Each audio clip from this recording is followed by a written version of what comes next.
दोस्तों, लालची और पाखंडी बाबा करौली शंकर की पोल खोलने वाले इस दूसरे वीडियो में आपका स्वागत है। पिछली वीडियो में हमने बाबा की रेट लिस्ट आपको दिखाई थी कि किस प्रकार ये बाबा लोगों को ठगते हैं सनातन का नाम ले लेकर। साथ में इस वीडियो में इसके अंधभक्त चेले ने जो बकवास करी थी, अनाप शनाप बातें बोली थी, उसका भी खुलासा किया था। और इसी पिछली वीडियो को देखकर पाखंड से परिपूर्ण करौली शंकर के अंधभक्त चेले ने सफाई देते हुए कुछ और बेमतलब की बातें बोली है, उसका भी खुलासा करते हैं आज के इस वीडियो में। पहले तो इसने सन 2014 में जो गोदी मीडिया के द्वारा फर्जी खबर चलाई गई थी, उनको दिखाकर अपने आप में जो कूल बनने की इसने कोशिश करी है, चलो उस पर थोड़ा गौर कर लेते हैं। स्वर्ग में जाने की क्या कीमत हो सकती है? बाबा रामपाल के मुताबिक कीमत थी 1 लाख रुपए। रामपाल ने स्वर्ग भेजने के नाम पर भक्तों से खूब पैसे ऐंठे। भक्तों को स्वर्ग भेजने का झूठा प्रलोभन देता था। भक्त स्वर्ग जाने के लालच में 1 लाख रुपए देने के लिए आसानी से राजी हो जाया करते थे। बाबा रामपाल ने इसी चाल से ये अकूत संपदा, ये दौलत इकट्ठा। इसमें इस गोदी एंकर ने जो बात कही है कि संत रामपाल जी स्वर्ग भेजने के नाम पर 1 लाख रुपए लेते थे, जबकि दोस्तों यदि इस करौली शंकर के अंधभक्त चेले ने थोड़ा से भी संत रामपाल जी महाराज का ज्ञान सुना होता तो इसको पता चलता कि संत रामपाल जी कभी स्वर्ग की बातें नहीं करते। संत रामपाल जी स्वर्ग के बारे में बताते हैं कि वो तो एक रेस्टोरेंट है जहां जाने के बाद भक्त अपनी पुण्य कमाई को व्यर्थ करता है, नष्ट करता है। जैसे ही पुण्य कमाई खत्म होती है तो फिर पाप कर्म भोगने के लिए नरक में डाल दिया जाता है। उसके बाद फिर इसी पृथ्वी लोक पर पटक दिया जाता है 84 लाख प्रकार की योनियों को भोगने के लिए। तो ये सारी बातें बताते हैं संत रामपाल जी, ना कि स्वर्ग जाने की कोई बात करते हैं। संत रामपाल जी बताते हैं कि वह अमर धाम शतलोक है जिसके बारे में गीता अध्याय 18 श्लोक 62 में बताया गया है। तो उस सनातन परम धाम की जानकारी संत रामपाल जी महाराज देते हैं, और वो भी निःशुल्क। इससे स्पष्ट होता है कि न्यूज एंकर गोबर का नशा करके बकवास कर रहा था, जिसका उसके पास कोई प्रूफ नहीं था, ना ही ये सारी बातें न्यायालय में रखी गई थी। हमारे आश्रम में 1,51,000 रुपए का जो हवन होता है ना, उसका पूरा टैक्स सरकार को जाता है। 100 रुपए की अर्जी लगती है, उसका भी जीएसटी भरा जाता है दरबार के द्वारा। क्योंकि हमारे गुरु ये कहते हैं कि नेशन फर्स्ट, राष्ट्र सर्वोपरि है, राष्ट्र सबसे पहले है। हाँ, क्योंकि इन्हीं राष्ट्र के लोगों को तो सनातन का नाम ले लेकर ठगना जो है। यदि टैक्स नहीं भरोगे तो कहीं पुराने मुकदमे सामने ना आ जाएं और फिर आपके पाखंडी बाबा को कहीं। इसीलिए टैक्स के नाम पर सरकार को मोटी रकम देनी पड़ती है, नहीं तो लूटने वाले कभी देते नहीं हैं। और रही बात संत रामपाल जी महाराज की, तो संत रामपाल जी महाराज के आश्रम में 1 रुपए भी नहीं मांगा जाता। वहाँ हर चीज निःशुल्क है, आप खुद वहाँ जाकर देख सकते हैं। आप चंदा चढ़ावा लेते हो, वो भी तो पैसा ही है, उसी से अपने आश्रम चला रहे हो, उसी से अपने भंडारे कर रहे हो, सब कुछ कर रहे हो ना। और दान की बात है तो भक्त अपनी स्वेच्छा से 10, 20, 50 रुपए दान करता है, ना कि उससे जबरन मांगा जाता है। और तो और बेशर्मी की हद तो तब हो जाती है जब ये लोग ये कह देते हैं कि अपनी कमाई का 10वां हिस्सा हमको दो। तो 10वें अंश के बारे में संत रामपाल जी केवल परमात्मा का संविधान बताते हैं कि परमात्मा कहते हैं कि 10वां अंश गुरु को दीजिए, जीवन जन्म सफल कर लीजिए। लेकिन संत रामपाल जी ने ये कभी नहीं कहा कि आप जबरन दान दो, आपको देना ही पड़ेगा, मतलब जबरदस्ती नहीं मांगते। जैसे कि आपके करौली शंकर हर जगह पर्ची काटते फिरते हैं कि हाँ आपको अंदर प्रवेश करना है, लो पर्ची कटवाओ 100 रुपए की, भभूति चाहिए, लो पर्ची कटवाओ, रोग दूर करना है 1,51,000 दो पहले तो। मतलब ऐसे ऐसे ढेरों रुपए लिए जाते हैं, जिसकी बात हमने पिछले वीडियो में भी करी थी, वो भी प्रूफ के साथ। और संत रामपाल जी महाराज के सभी 11 सतलोक आश्रमों में जो भी सामग्री आती है सभी प्रॉपर जीएसटी बिल के साथ आती है। मतलब हर चीज में संत रामपाल जी टैक्स भरते हैं। और राष्ट्र के संविधान की ही बात कर रहे हो, और आपके गुरु तो राष्ट्र के संविधान का भी सम्मान नहीं करते। तो संत रामपाल जी महाराज ही एकमात्र ऐसे संत हैं जो स्वयं तो अनुशासित हैं ही, साथ में भक्तों को भी अनुशासित करते हैं और हर एक भारतीय संविधान का पालन बखूबी से करवाते हैं। साथ में उस परमेश्वर के संविधान को भी बताते हैं और पालन भी करवाते हैं। और जिस 2014 के बरवाला घटना का वीडियो दिखाकर आप कह रहे थे आपके गुरु ने किस तरह से देश के संविधान के खिलाफ एक आदमी बनाकर पुलिस वालों से द्रोह और विद्रोह किया था, तो स्पष्ट है कि चोर कौन और ठगोड़ा कौन और असली कौन। ये तो जनता समझदार है ना।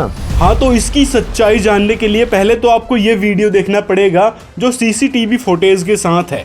अब सीसीटीवी पर विश्वास नहीं करोगे तो फिर करोगे किस पर? तो यहाँ पर पूरी सच्चाई है कि किसने धज्जियां उड़ाई थी भारतीय संविधान की। क्या संतराम पाल जी ने या फिर स्वयं पुलिस वालों ने धज्जियां उड़ाई थी? इस पर डिटेल में बताया गया है। और जिस पोस्ट को दिखाकर आप भसड़ फैलाना चाह रहे थे कि संतराम पाल जी भारतीय संविधान का पालन नहीं करते और हमारे जो मुख्यमंत्री हैं, प्रधानमंत्री हैं, राष्ट्रपति हैं, उनके बारे में गलत कहते हैं, तो पहले तो ये पोस्ट ही फर्जी है, क्योंकि संतराम पाल जी ने ऐसी कोई बातें नहीं कही है, ना ही अपनी किताबों में और ना ही सत्संगों में। इसका मतलब है कि कोई भी कुछ भी लिख देगा तो आप उन्हीं बातों पर विश्वास करने लग जाते हो। तो इससे ही आपकी मानसिकता का पता चलता है। पहले रिसर्च कर लिए होते कि संतराम पाल जी सच में ये बात कहते हैं नहीं कहते हैं। फिर आगे आपने एक और फर्जी न्यूज़ दिखाई थी संतराम पाल जी महाराज के बारे में, तो चलो थोड़ा उस पर भी गौर कर लेते हैं। अपने गुरु की हरकतें देखोगे तो अब हम तुम्हें दिखाते हैं तुम्हारे गुरु की हरकतें। बाबा रामपाल की अय्याशी के राज। इस भ्रष्ट न्यूज चैनल ने जो भी बातें बोली है उस बात का प्रूफ क्या है? क्या ये बातें सच में कोर्ट में साबित भी हुई हैं? जो आप इस वीडियो को दिखाकर ये सिद्ध करना चाह रहे थे कि संतराम पाल जी ऐसे संत हैं जो मीडिया वाले दिखाते हैं, तो मतलब प्रूफ दिखाओ ना कि क्या प्रूफ है आपके पास कि संतराम पाल जी के आश्रम में ये चीज़ें मिली थी।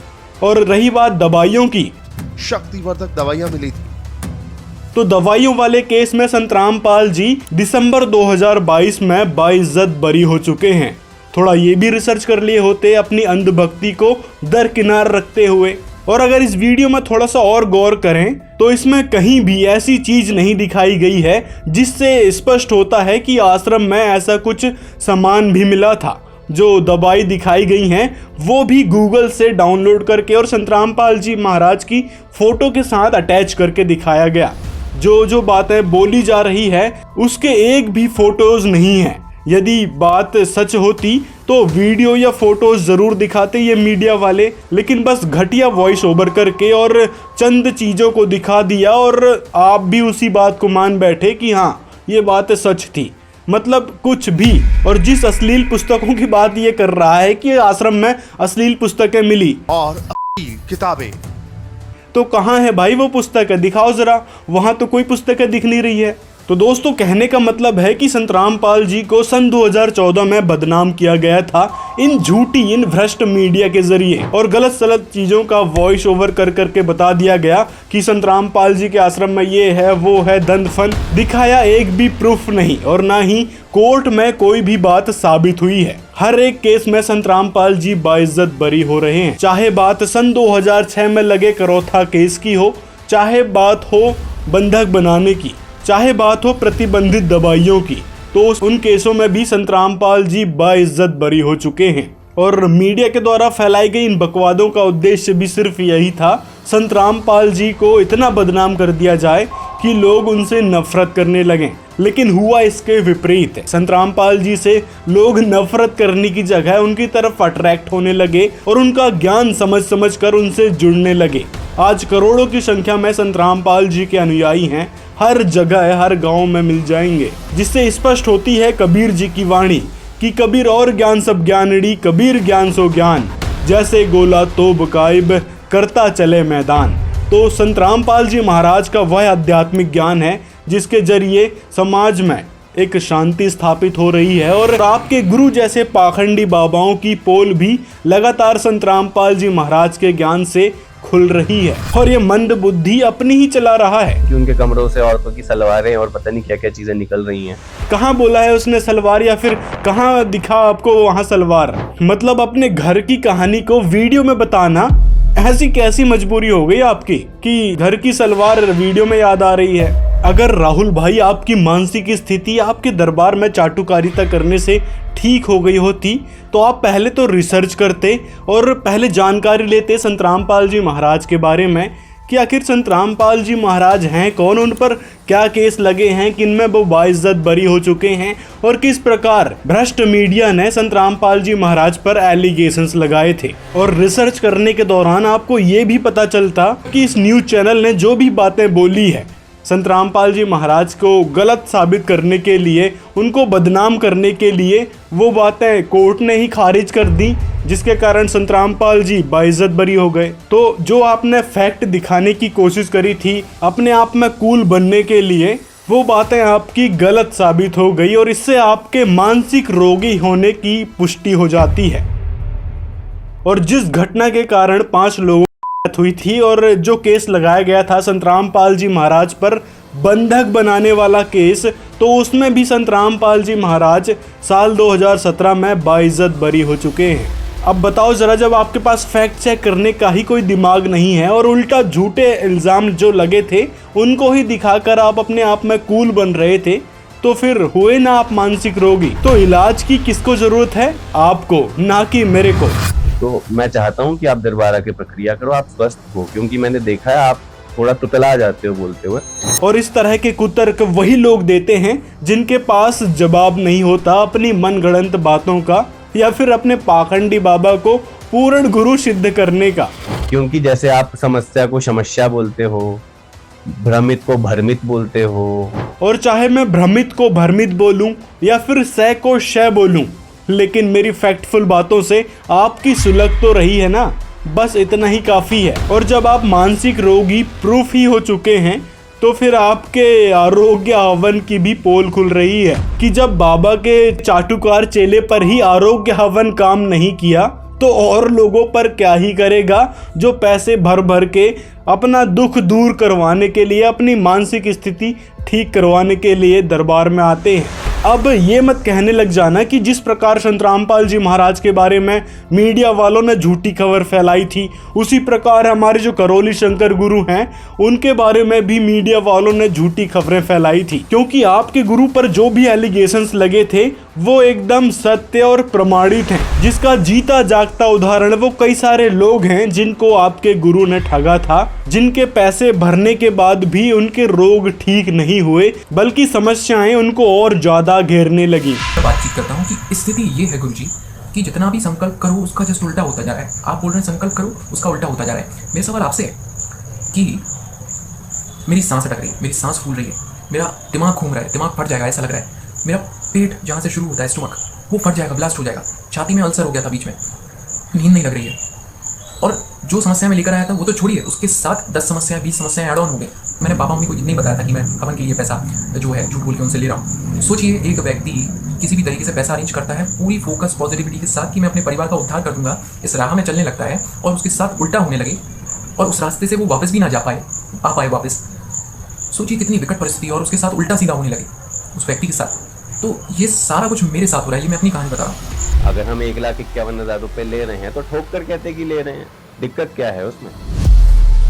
तो राहुल भाई, आपका मानसिक रोग दिन ब दिन बढ़ते जा रहा है। ना ही आपके करौली शंकर यानी आपके गुरु की कोई विधि काम कर रही है, ना ही आपके ऊपर किए गए आरोग्य हवन से कोई फायदा नजर आ रहा है, बल्कि दिन ब दिन आपकी दिमागी स्थिति और बद से बदतर होती जा रही है। इसीलिए जल्द से जल्द संत रामपाल जी महाराज की शरण ग्रहण करें, जिससे आपके अंदर प्रवेश प्रेत आत्मा से और टोना टोटके से छुटकारा मिल सके। कहते उस परमात्मा को याद कर तत् ब्रह्म को, गीता अध्याय नंबर 7 के श्लोक नंबर 29 में गीता ज्ञानदाता कहता है,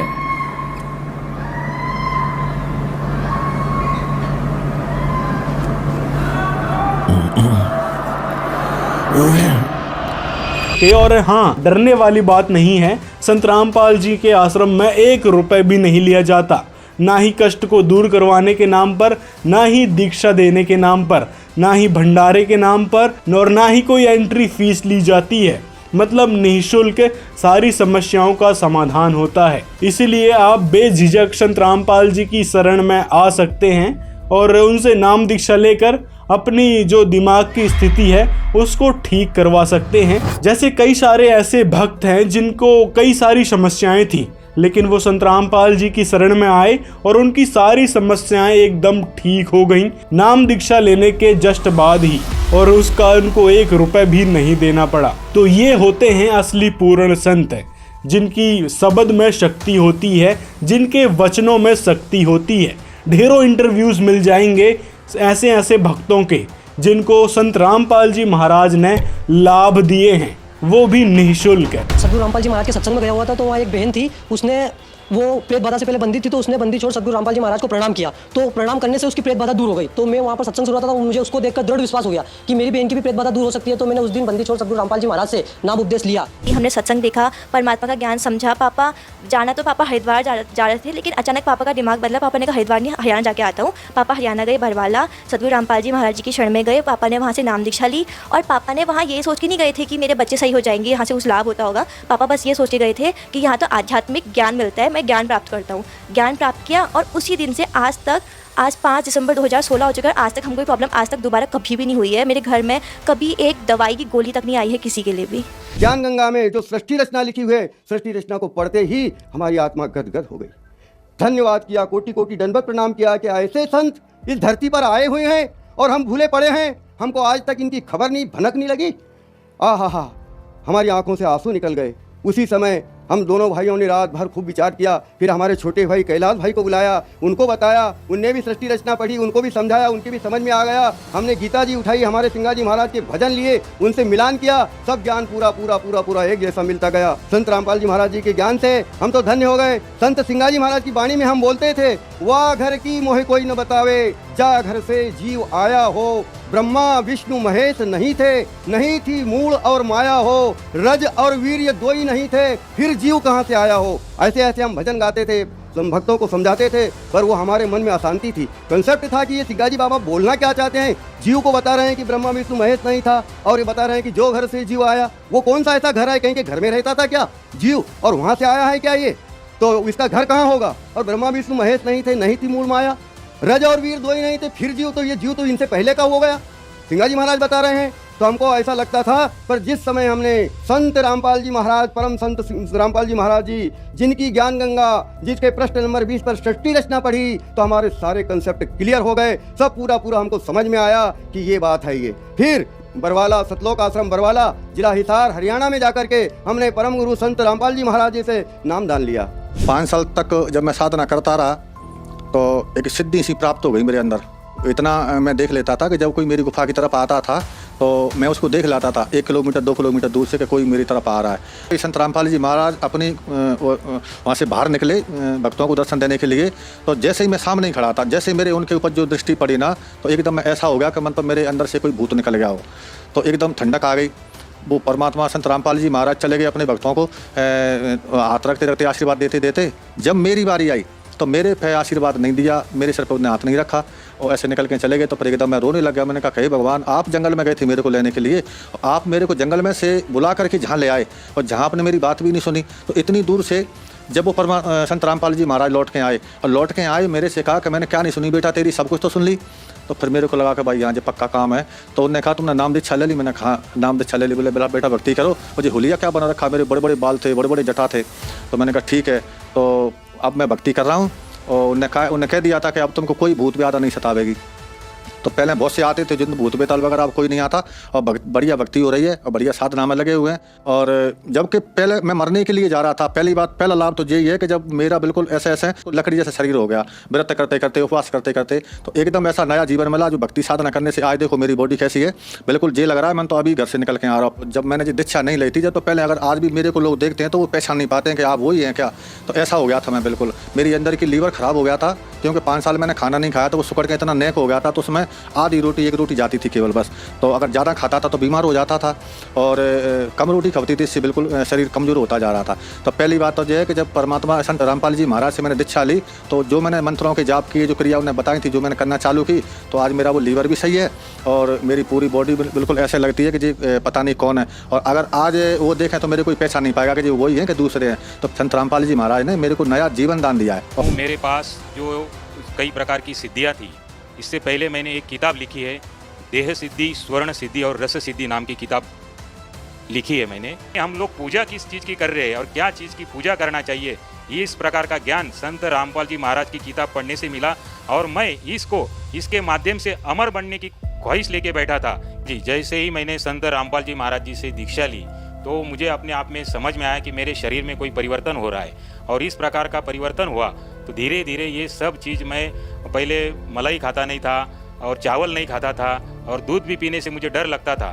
तो ये जैसे ही मैंने दीक्षा ली तो मेरे अंदर एक प्रचंड परिवर्तन होते गया और आज मैं सभी तरह की चीज़ें खा सकता हूँ, पी सकता हूँ और यही मेरे लिए बहुत ही आनंद की बात है कि मेरा स्वास्थ्य लाभ हो गया, मैं सुदृढ़ हूँ और किसी प्रकार की आज बीमारी नहीं है मुझे, क्योंकि तन का सुख ये सबसे बड़ा सुख है। तो ये चीज़ का भी ज्ञान संत रामपाल जी महाराज ने ही बताया। और साथ में संत रामपाल जी ऐसा आध्यात्मिक अलौकिक ज्ञान बताते हैं जिससे पता चलता है कि इस काल के लोक से कैसे निकला जाएगा। जो आप ब्रह्मा विष्णु महेश को ही सर्वोच्च भगवान मान बैठे हैं, आपके गुरु ने शिव को ही सर्वोच्च बता बैठे हैं, माँ कामाख्या को ही सर्वोच्च देवी बता बैठे हैं कि वो ही मोक्ष देंगे, वो ही दुख दूर करेंगे। तो वास्तव में वेदों में लिखा है कि वह दुख हरण करने वाला परमात्मा कौन है जो पाप का भी नाश कर देता है, तो वह परमात्मा है कबीर साहिब।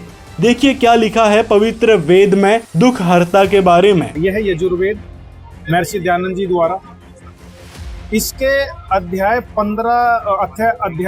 8 के श्लोक नंबर 13 पे इसमें लिखा है, सबके उपकार करने वाले आप, दान देने वालों के अपराध के विनाश करने वाले हो, साधारण मनुष्यों के किए हुए अपराध के विनाश करने वाले हो, पिता के किए हुए विरोध आचरण के अच्छे प्रकार हरने वाले हो, अपने किए हुए पाप के दूर करने वाले हो, अधर्म के मतलब मतलब अधर्म पापों के पाप को भी नाश करने हारे हो। तो संत रामपाल जी की शरण में आने के बाद सभी दुख दूर होंगे ही होंगे, साथ में मोक्ष का रास्ता भी मिलेगा, जिसकी जानकारी कबीर साहिब जी ने ऋषि रूप में शिव जी को भी दी थी। परमात्मा जो प्रथम बार आए थे वो इस ब्रह्मा से मिले, विष्णु जी से मिले, शिव जी से मिले थे। उनको सृष्टि रचना सारी कथा सुनाई थी।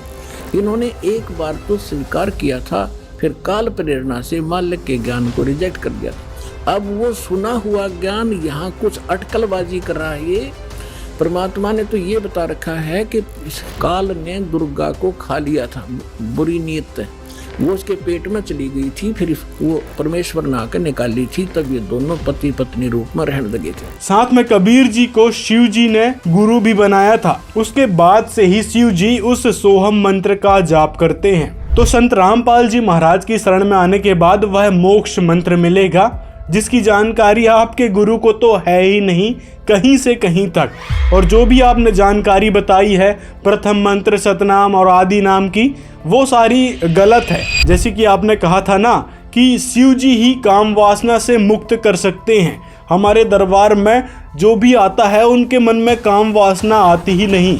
ये दरबार जो है ये तो काम वासना एक दिन में नष्ट कर देता है, एक क्षण में नष्ट कर देता है, क्योंकि आपने तो चैलेंज किया था ना कि शिव जो है वो काम वासना नष्ट नहीं कर सकते। तो आइए देखते हैं आपके शिव जी के बारे में ही कि क्या शिव जी सच में काम वासना से मुक्त भी हो पाए हैं या नहीं। देखिए क्या लिखा है हमारे पुराणों में। देखिए श्रीपद महापुराण के सृष्टि खंड में यहाँ पर 56वां अध्याय है। इसमें नीचे श्री भगवान यानी विष्णु जी ने कहा कि पहले शिव गंधर्वों, किन्नरों तथा मनुष्यों की सुंदर तथा युवती स्त्रियों को मंत्र के द्वारा बहुत दूर आकाश में खींचकर तपस्या के बहाने उन सबों के साथ रमण करते थे, यानी कि संबंध बनाते थे। वहां पर अत्यंत मनोहर कुटी बनाकर उन सबों के साथ महेश्वर यानी आपके शिव जी कर्मात होकर क्रीड़ा करते थे। उसी समय गौरी का चित्त उद्धृत हो गया, मतलब एक प्रकार से होश में आ गई। उन्होंने ध्यान योग के द्वारा क्रीड़ा करते हुए जगदीश्वर यानी आपके शिव जी को देखा। उनको स्त्री के साथ भीतर गए हुए जानकर गौरी क्रोधित हो गई और उसके बाद क्षेमणकरी का रूप बनाकर उन्होंने भीतर प्रवेश किया। आकाश में अत्यंत दूर एकांत में कामदेव के समान कांति वाले सुंदर स्त्रियों के मध्य में विद्वान शुभ पुरुष यानी आपके शिव जी को स्त्रियों के साथ आलिंगन करके बार बार क्रीड़ा करते हुए और अस्वस्थ होकर खूब चुंबन करते हुए काम परशवश शिव जी को देखकर पार्वती जी उनके सामने खड़ी हो गई और उन सबों के केस को पकड़कर खींचकर चरण से मारा, यानी पैरों से मारा। वहां पर फिर शिव जी लज्जित होकर पीछे मुख करके खड़े हो गए थे। तो यहाँ पर लिखा है कि उसके बाद उमा ने सैकड़ों रूप छेमकड़ी का बनाया और शंकर जी के साथ फिर उन्होंने कीड़ा करी। तो इस एक प्रमाण से स्पष्ट होता है कि शिव जी किस प्रकार कामुक्त होकर किन्नरों की, मनुष्यों की, स्त्रियों के साथ रमण कर रहे थे, एक काम वश प्रेरित होकर, यानी अपनी पत्नी को धोखा दे रहे थे शिव जी। श्रीपद महापुराण से स्पष्ट हो जाता है। तो अब बताओ, आपके दरबार में कैसे शिव जी दया कर सकते हैं कि किसी प्रकार की गंदी सोच ही ना आए या फिर काम वासना से आप लोग मुक्त हो जाओ। मतलब आपके भगवान ही जब मुक्त नहीं हो पाए तो आप लोग कैसे इस काम वासना से मुक्त होने का दावा कर सकते हो। आगे आपको एक और प्रमाण दिखाते हैं शिव जी के बारे में। देखिए यहाँ पर श्रीमद् भागवत महापुराण में इस प्रकरण में सुखदेव जी और विष्णु भगवान की चर्चा हो रही है। तो यहाँ पर विष्णु भगवान शिव जी के बारे में बता रहे हैं। मतलब इस प्रकरण में समझाया जा रहा है, विष्णु जी ने जब मोहिनी का रूप बनाया था और जब शंकर जी ने प्रेयर करी थी कि मुझे भी वह मोहिनी रूप दिखाइए, शंकर जी के देखते देखते वायु ने उसकी झीनी सी साड़ी करधनी के साथ उड़ा ली। मोहिनी का एक एक अंग बड़ा ही रुचिकर और मनोरम था। मतलब जहां जहां शिव जी की आंखें लग जाती वहीं लगी रहती। यही नहीं, यानी मन भी वहीं रमण करने लगता। उसको इस दशा में देखकर भगवान शंकर उसकी ओर अत्यंत आकृष्ट हो गए। उन्हें मोहिनी भी अपने प्रति आसक्त जान पड़ती थी। उसने शंकर जी का विवेक छीन लिया था। वे यानी शिव जी उसके आव भाव से कामातुर हो गए और भवानी के सामने ही लज्जा छोड़कर उसकी ओर चल पड़े। यानी इस एक और श्रीमद् भागवत महापुराण के इस प्रमाण से स्पष्ट होता है कि शिव जी किस प्रकार उस मोहिनी के पीछे दौड़ पड़े कामुक्त होकर। मतलब यहाँ भी शिव जी अपनी काम वासना को रोक नहीं पाए, उस पर संयम नहीं कर पाए। तो सोचो कि आपके दरबार में आने से कैसे लोग काम वासना से मुक्त हो सकते हैं। तो ये दरबार जो है ये तो काम वासना एक दिन में नष्ट कर देता है, क्षण में नष्ट कर देता है। मतलब हद होती है बेवकूफ़ी की। पहले रिसर्च कर लो अपने देवताओं के बारे में जिनकी आप भक्ति बताने लग रहे हो। जब शिव जी ही काम वासना से युक्त हैं, उनके ऊपर भी काम वासना आसक्त हो रही है, तो फिर किस प्रकार शिव जी लोगों को काम वासना से मुक्त कर पाएंगे। फिर आप कहते हो कि शिव जो हैं वो मोक्ष नहीं दे सकते। यदि शिव मोक्ष नहीं दे सकते तो अपने मंत्र के प्रारंभ में ओम क्यों लगा रहे हो? अपने मंत्रों में श्रीम क्लीम लगा रहे हो, माँ के ही मंत्र लगा रहे हो और माँ का ही अपमान कर रहे हो। ये कैसा दोगलापन है भाई। इन सब से तो बहुत ही स्पष्ट हो जाता है कि ये रामपाल जो है ये पूर्ण रूप से शास्त्र विरोधी, सनातन विरोधी और हिंदू विरोधी है। जब हम इस काल का रोटी खा रहे, कपड़ा पहने, पानी पीवे, इसमें जीवें सोवें, सारा शोध इसमें कर रहे हैं, तो इसका टैक्स है हमारे ऊपर, इसकी मजदूरी करनी पड़ेगी। और हमारे ऊपर पता नहीं कितनी फाटक बंद कर रखे, रास्ते बंद कर रखे। पहली चौकी गणेश जी की, जब तक ये क्लियर अगर रास्ता नहीं देगा आगे जाएंगे कहाँ हम। तो इन सब के हम ऋणी हैं इन देवताओं के, जो यहाँ के प्रभु हैं, प्रबंधक हैं। इनसे हम बाइज्जत निकलने के लिए इनकी मजदूरी हमने करके अपना यहाँ भी काम चलाना है, इनका टैक्स भी भरना है, तब हमारी भक्ति सही चलेगी। तो प्रथम मंत्र आपको दिया जाता है, इन देवी देवताओं की मजदूरी है, ये पूजा नहीं है। अब यहाँ भी एक स्पष्ट करना चाहेगा दास के भक्ति, पूजा और साधना मंत्र क्या है। साधना तो एक मजदूरी होती है और पूजा एक हृदय से समर्पित भाव होता है, जिसको हम प्राप्त करना चाहते हैं, जिसको हम पाना चाहते हैं, जिसके हम हैं। हम इस संसार में रहेंगे, हम सब का सत्कार करेंगे, लेकिन पूजा हम अपने मालिक की करेंगे, अपने परमपति की करेंगे, जो सबका मालिक है, कबीर भगवान की करेंगे। और ये सभी जितने भी यहाँ के, जैसे असुर निकंदन रामायणी में हम सब का सत्कार करते हैं, छोटे से लेकर 500 तत्वों तक की आरती इसके अंदर आ जाती है, तो हम सबका सत्कार करते हैं। सत्कार करने से विनम्रता आती है। और ये फिर ये ब्रह्मा विष्णु महेश या जितने भी कोई भी हैं देव, ये आपको टच नहीं कर सकते। इनके ऊपर फिर डंडा है परमात्मा का कि ये आपका एक सत्कार करते हैं और फिर भी आप इनको सताओगे तो इनको ज़्यादा सज़ा मिलेगी। ये तो आपको विधि बता रखी, ये आपके प्रोटेक्शन के लिए है, भगवान का विधान बनाए रखने के लिए है और आपको इस संसार रूपी सागर से पार होने के लिए सफ़र में सहयोगी रहेंगे, आपका प्रोटेक्शन करेंगे देवता और सभी आपके घरों के चारों तरफ पहरे दिया करेंगे। तो सतगुरु कबीर साहब के इस नाम से जुड़ जाएगा।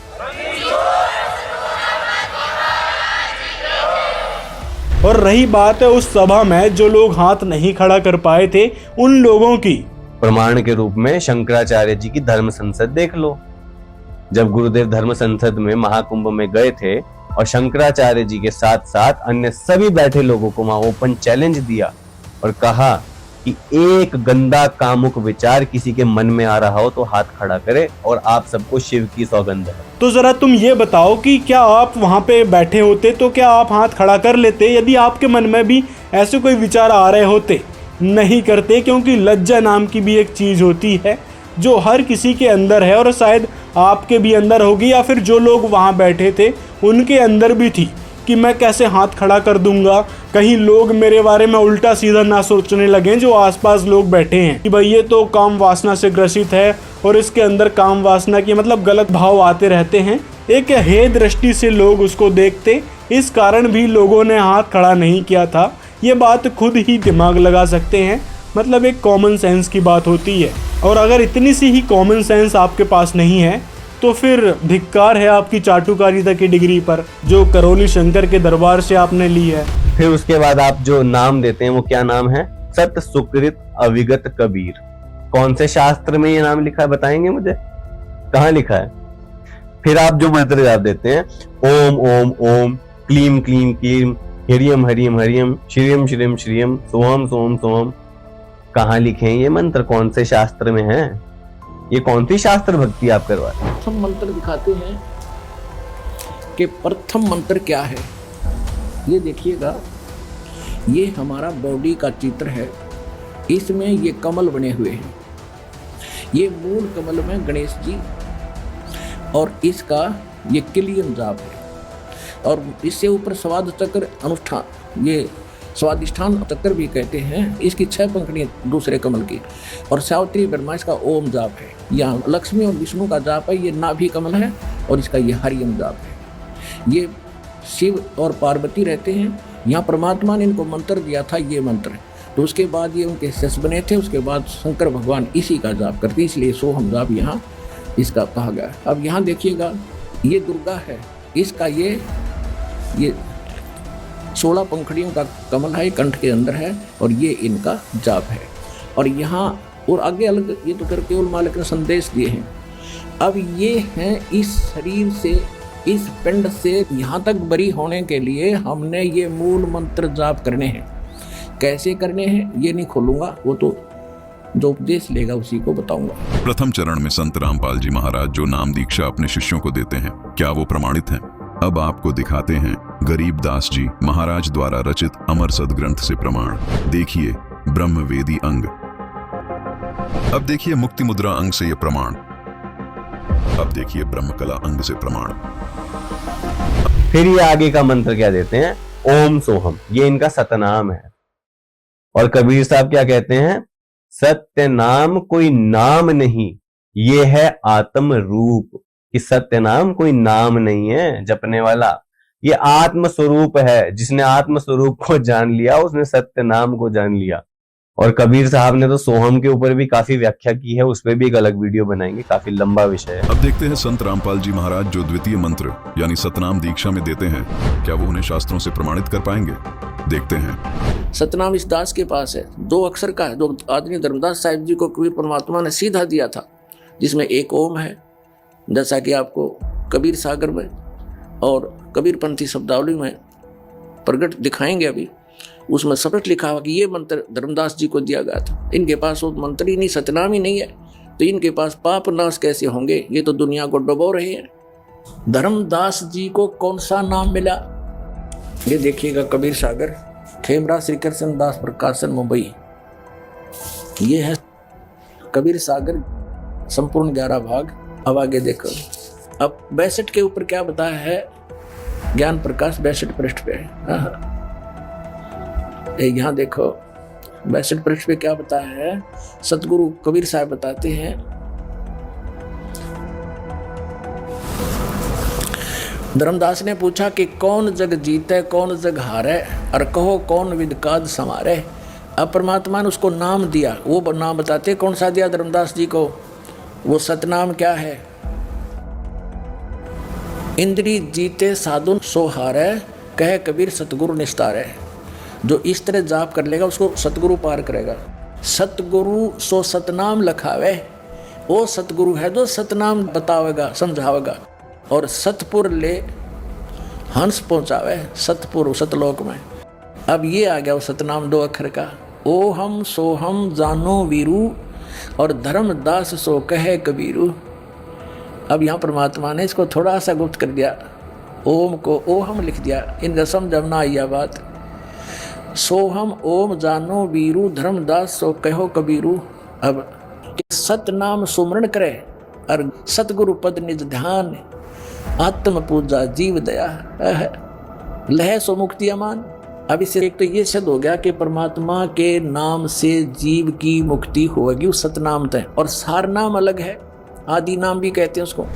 फिर इनका सार शब्द आता है, सार नाम क्या कहते हैं, आदि नाम है सत्य कबीरा।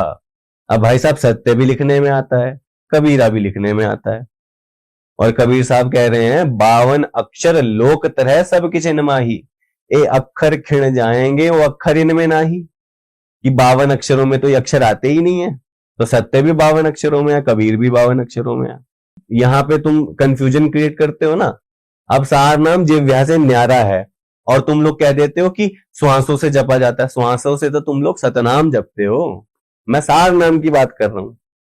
अगर सार नाम आदि कबीरा है, सत्य कबीरा है, तो ये जिह्वा से तो जपा जा रहा है भाई, तो कहां से हो गया सार नाम ये 17 पृष्ठ है ज्ञान बोध का। अब यहाँ क्या लिखा है, कहे कबीर सुनो धर्मदासा, आदि नाम मैं कहूं सब पासा। आदि नाम को मैं बोलकर सुनाता हूं, यहाँ देख नीचे आ गया। ऐसा सब जग जीव गुरहाई, धर्मदास मैं तुम्हें सुनाई। जो मैंने तेरे को नाम बता दिया ना, सबको बताना, आदि नाम में भाग सुनाई, और ये जग जीव न चेत्या भाई। वो ने कहा के पारा कहा नहीं जाई, ये कहने लगे मैंने बोल के सुनाया परमात्मा। आदि नाम सबको दर्शाया, जग जीवों को ज्ञान सुनाया। ये दुल्ले को भेद न पाए, अज्ञानी क्यों राड मचाए। आदि नाम की सुध बिसराई। अब ये देखो 18 पृष्ठ पे ज्ञान बोध का, आदि नाम हम भाग सुनाया, ये मूर्ख जीव मरब नहीं पाया। हमने उस आदि नाम सार शब्द विधेय शब्द को, अकय शब्द को, जो नहीं कहना किसी के सामने, उसका जाप नहीं करना हो तो वो सुरत नर से जाप है, उसको हमने बोल कर सुनाया, और ये मूर्ख जीव मरब नहीं पाया। अब परमात्मा ने कहा था कि अभी इसको डिस्क्लोज नहीं करना।